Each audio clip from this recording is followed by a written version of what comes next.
زندگی کیسے گزارنی ہے۔ میرے نبی کی زندگی کا دوسرا رخ کہ بطور انسان زندگی کیسے گزارنی ہے، مرد عورت ہے، زندگی کیسے گزارنی ہے۔ پہلا رشتہ جو قائم ہوا دنیا میں وہ ہے خامد اور بیوی، حضرت آدم اور حوا کا نکاح ہوا۔ اللہ تعالیٰ نے عورت کو کمزور بنایا تو پہلے دن سے اس کو عزت اور احترام دیا تاکہ ساری زندگی اس کمزوری سے ناجائز فائدہ نہ اٹھایا جائے بلکہ اس کو عزت دی جائے۔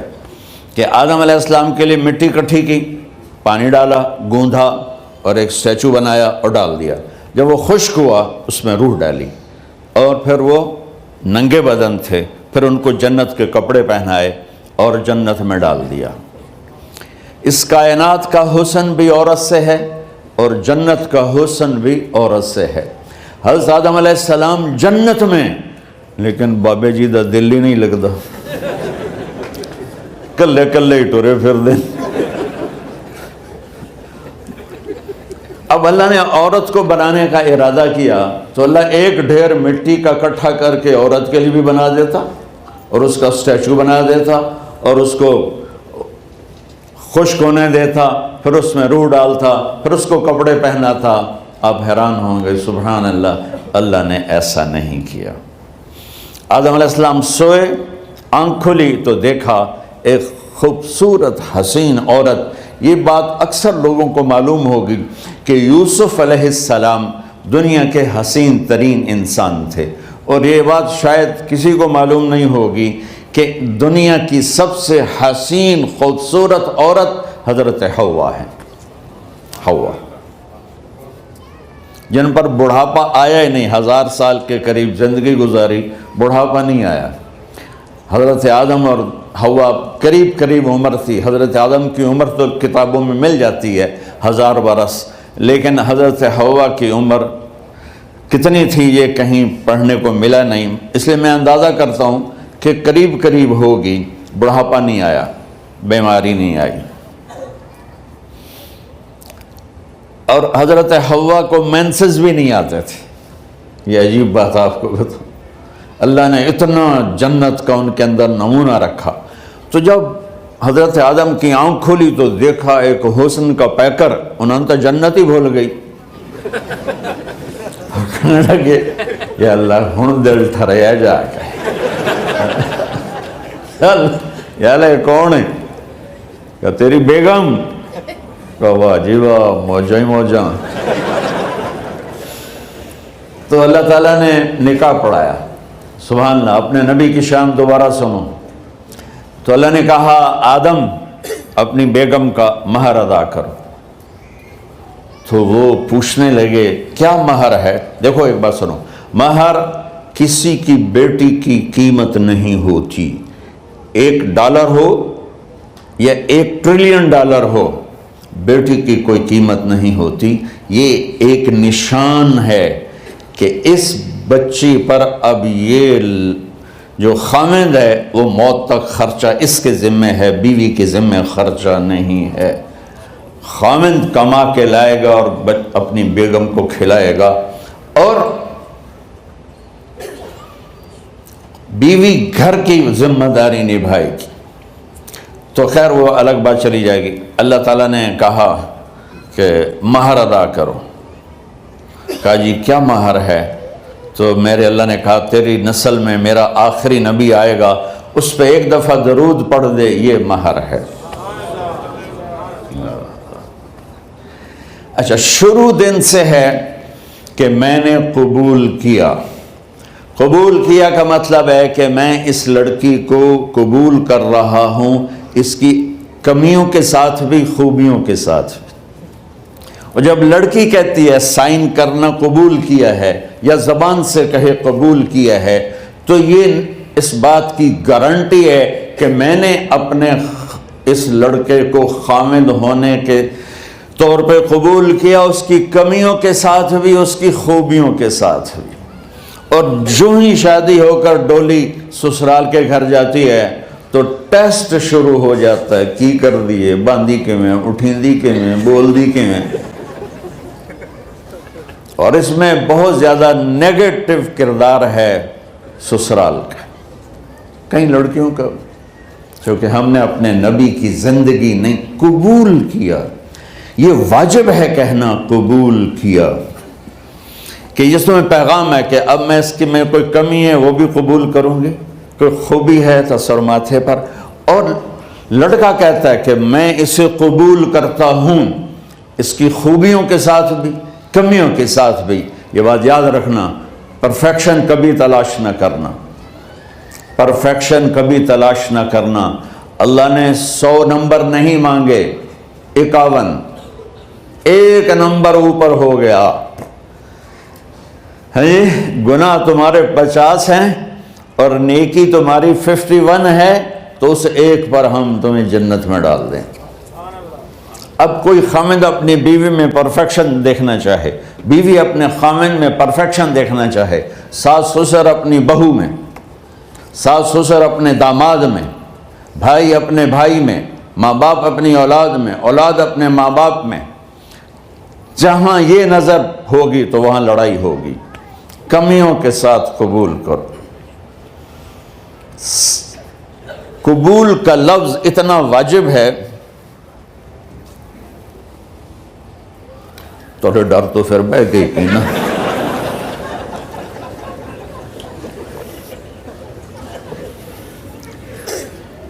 قبول کا لفظ اتنا ضروری ہے کہ اس کے بغیر نکاح ہی نہیں ہوتا۔ میں یہ کئی جگہ لطیفہ سنا چکا ہوں، اور واقعی قصہ بھی ہے، ایسے لطیفہ نہیں ہے۔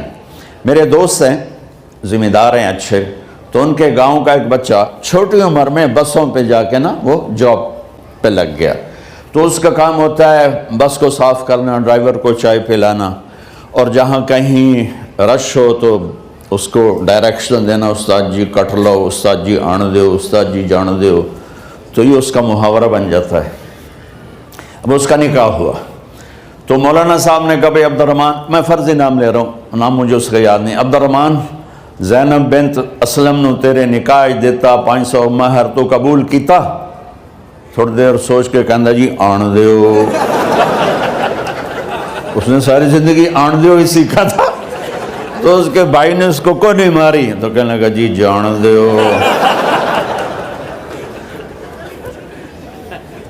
مولانا صاحب نے کہا آن دیو جان دیو نال کم نہیں بننا، تو آگے میں قبول کیتا۔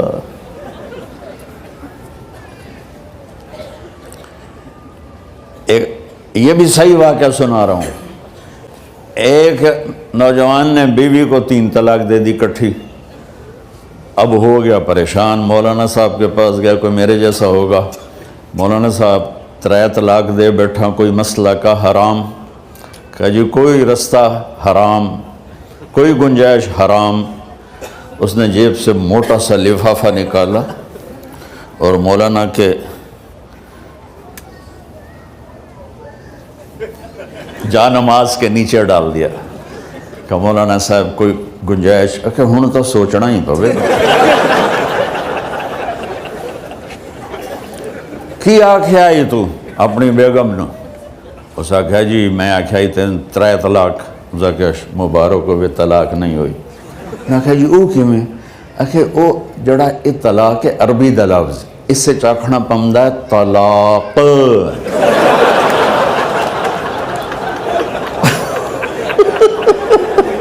یہ آپ کو صحیح واقعہ سنا رہا ہوں۔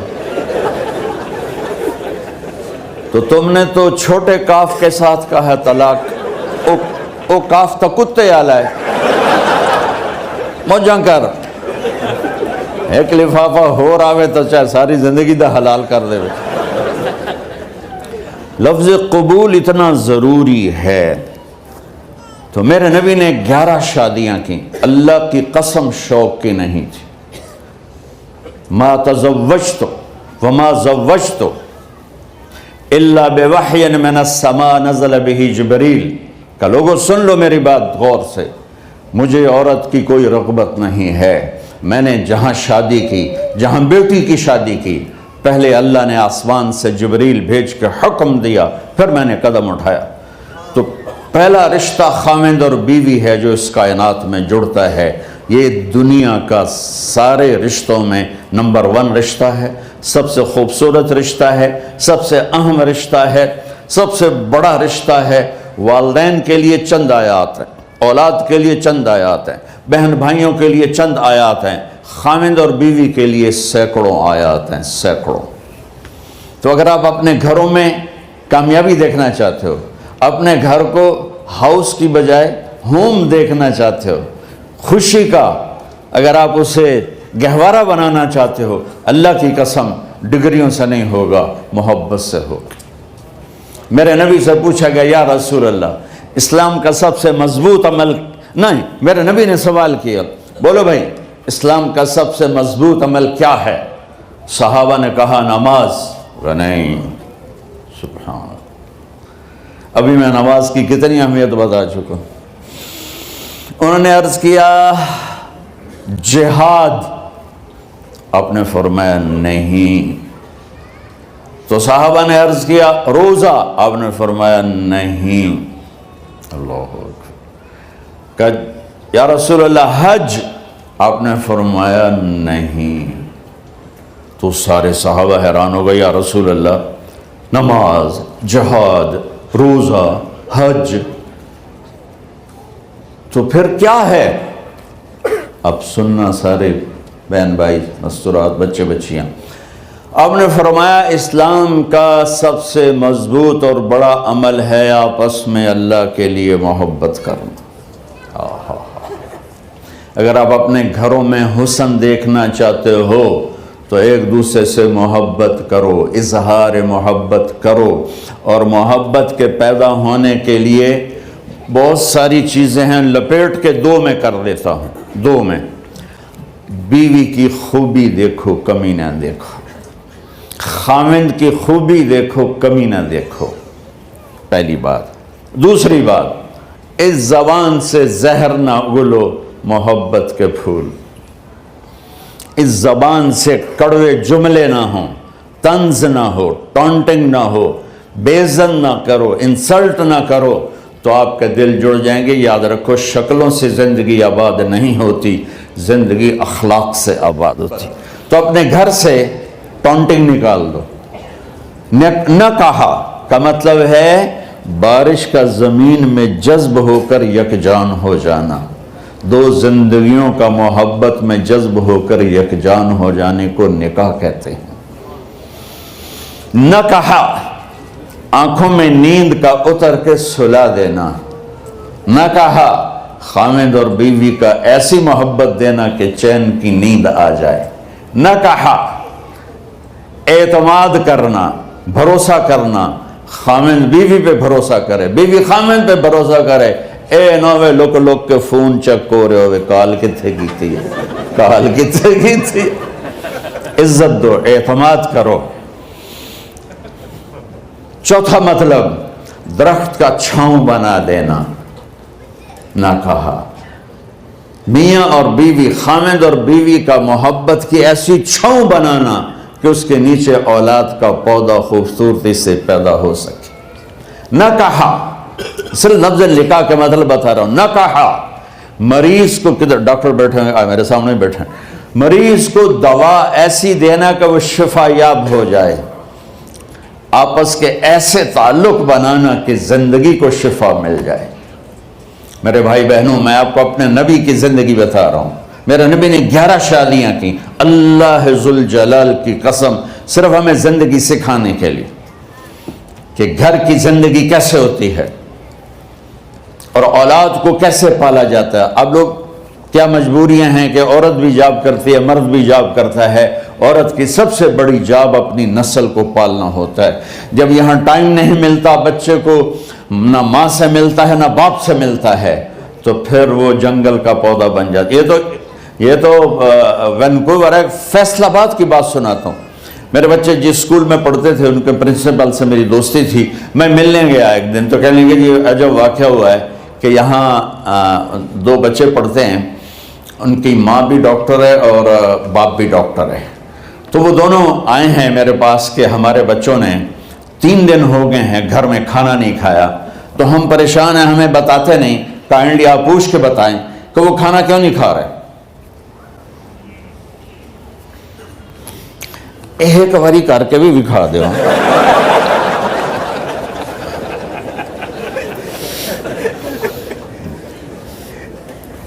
ہمارا دین اتنا خشک نہیں، ہمارے مولوی صاحبان نے زیادہ خشک بنا دیا. تو انہوں نے دونوں بچوں کو بلایا. سننا، سارے فیملیز بیٹھے ہو جہاں میں فیملی کی زندگی کو فوکس کر کے نبی سے جوڑ کے بتا رہا ہوں، طارق جمیل کے تجربے نہیں بتا رہا. دونوں بچوں کو بلایا. بیٹا آپ کھانے کو نہیں کھا رہے؟ کہا جی ہم اپنے ممی اور بابا کے سامنے نہیں بتائیں گے. تو انہوں نے دونوں کو باہر بٹھا دیا. پھر پوچھا اب بتاؤ کیا مسئلہ ہے؟ ان کا سر ہم صبح جب ناشتہ کرتے ہیں تو ہمارے ممی ڈیڈی سو رہے ہوتے ہیں، ہماری ان سے ملاقات نہیں ہوتی.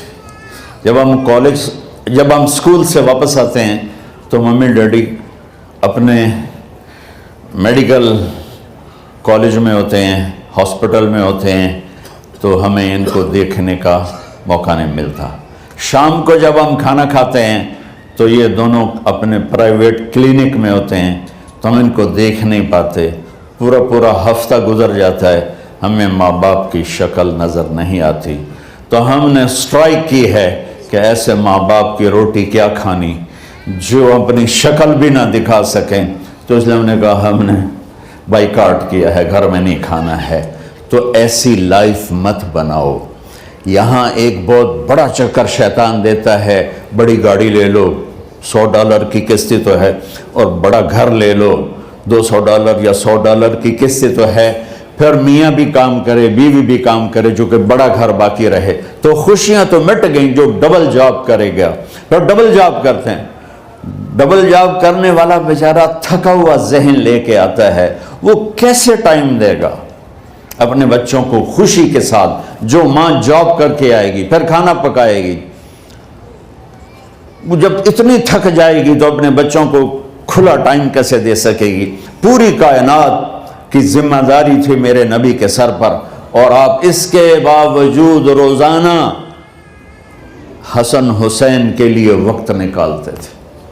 اور انہوں کو آ کر کوئی لیکچر نہیں. دیکھو ماں باپ سے ایک بات کرتا ہوں، لیکچر تھوڑا دو، محبت زیادہ کرو. یہ نہ کرو، یہ کیوں کیا، یہ کرو، یہ کرو، یہ چھوڑ کر صرف سینے سے لگاؤ، صرف محبت دو. کمیوں سمیت بچوں کو قبول کرو، ان کی زندگی تبدیل ہو جائے گی. اتنے بڑے نبی، اتنی بڑی ذمہ داری، اور اتنا درد سینے میں کہ آپ کے سینے سے ایسے ابلنے کی آواز آتی تھی جیسے ہانڈی ابلتی ہے. اس کے باوجود آپ روزانہ کہتے این اللقا، میرے شرارتی بچے کدھر ہیں؟ تو وہ بھاگے بھاگے آتے.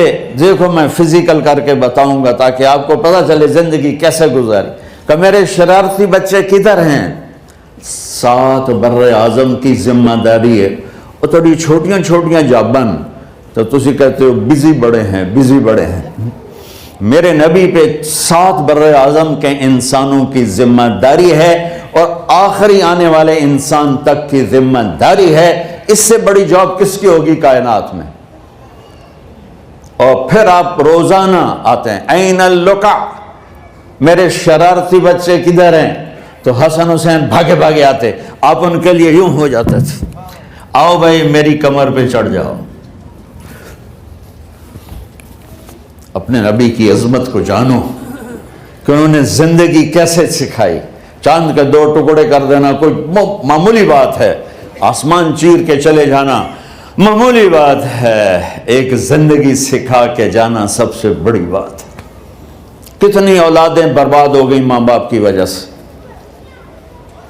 کتنے گھر اجڑ گئے ساس سسر کی وجہ سے، کتنے گھر اجڑ گئے لڑکی کے بدتمیز ہونے کی وجہ سے، کتنے گھر اجڑ گئے لڑکے کے شرابی اور باہر کی گندگی کی وجہ سے. زندگی سیکھو. یہ اتنے بڑے نبی ہو کر آپ یوں ہو رہے ہیں جیسے میں نے آپ کو کر کے دکھایا. دونوں کو اوپر بٹھا لیتے اور کمرے میں چکر لگاتے تھے، پھر یوں کر کے پوچھتے تمہارا اونٹ کیسا ہے؟ سوال. پھر دونوں کو اتار لیتے اور اپنی نواسی زینب، جن کو حضرت علی کی وراثت ملی کس کی؟ علم کی، فصاحت اور بلاغت کی، ان کو کمر پہ بٹھا لیتے اور اکیلی زینب کو پورے گھر میں چکر لگواتے تھے۔ اور بھی دکھ ہیں زمانے میں محبت کے سوا، راحتیں اور بھی ہیں وصل کی راحت کے سوا، کیا صرف کمانا ہی کام ہے؟ ادھار کی زندگی سے بچو، خوش و خرم رہو، اس کو قسط دینی ہے، یہ قسط دینی ہے، یہ قسط دینی ہے، یہ دینی ہے، سر میں درد نہیں ہوگا تو اور کیا ہوگا؟ تو آپ اتنے بڑے عظیم ہو کر وقت نکال رہے ہیں۔ اور حضرت ابو ہریرہ فرماتے ہیں میری آنکھوں نے دیکھنا سارے کہ آپ نے کبھی حسن کبھی حسین یہاں جیسے مائیں کرتی ہیں ادھر کھڑا کیا ہوا ہے اور جھولا جھولا رہے ہیں ایسے، اور ان کے دونوں ہاتھ پکڑ کر کہہ رہے ہیں آ جاؤ اوپر آ جاؤ، اوپر آ جاؤ، آگے پہاڑی ہے، اوپر آ جاؤ، آگے پہاڑی ہے، تو ایسے ایسے آتے، اور اوپر آؤ، وہ یہاں آ جاتے، آگے آؤ، وہ یہاں آ جاتے، آگے آؤ، وہ یہاں آ جاتے، تو پھر آپ یوں ہو جاتے، آگے آؤ، تو چڑھتے چڑھتے یہاں آ جاتے، یہاں وہ یہاں آ جاتے، تو آپ ان کے ہاتھ فکس کر کے آگے بڑھ کر ان کے ہونٹوں کا بوسہ لیتے اور کہتے یا اللہ میں ان سے پیار کرتا ہوں، تو بھی ان سے پیار فرما۔ بھائیو اللہ کی قسم، پیسے سونے چاندی سے زندگی میں خوبصورتی نہیں آتی، نبی کی غلامی سے زندگی میں خوبصورتی آتی ہے۔ اتنے بڑے نبی ہیں اور حضرت عائشہ سے کہہ رہے ہیں دوڑ لگائیں۔ یہاں کسی مولانا سے پوچھو اپنی بیوی سے کبھی کہا اس نے کہ دوڑ لگائیں؟ الٹا سوٹا لے تے کھلو جاوے گا۔ عائشہ دوڑ لگائیں، اور واپسی کہاں سے ہو رہی ہے؟ دوڑ کہاں لگ رہی؟ جہاد کے سفر سے واپسی ہو رہی، اور آپ نے اپنے صحابہ سے کہا سب آگے چلے جاؤ۔ جب سارے آگے چلے گئے اور کوئی نظر نہیں آ رہا تو آپ نے کہا عائشہ آؤ دوڑ لگائیں، تو حضرت عائشہ کہتے ہم نے دوڑ لگائی تو میں آگے نکل گئی لیکن ابھی پیچھے رہ گئے۔ کچھ سال گزرے تو پھر ہم سفر سے واپس آ رہے تھے تو آپ نے صحابہ سے فرمایا سب آگے چلے جاؤ، چلے گئے۔ آپ نے کہا عائشہ دوڑ لگائیں؟ کہ جی لگائیں۔ کون دنوں میں ذرا موٹی ہو گئی تھی تو پھر اللہ کے نبی آگے نکل گئے، میں پیچھے رہ گئی، تو آپ نے کہا عائشہ ہاذہ بتلک، آج تو اور میں برابر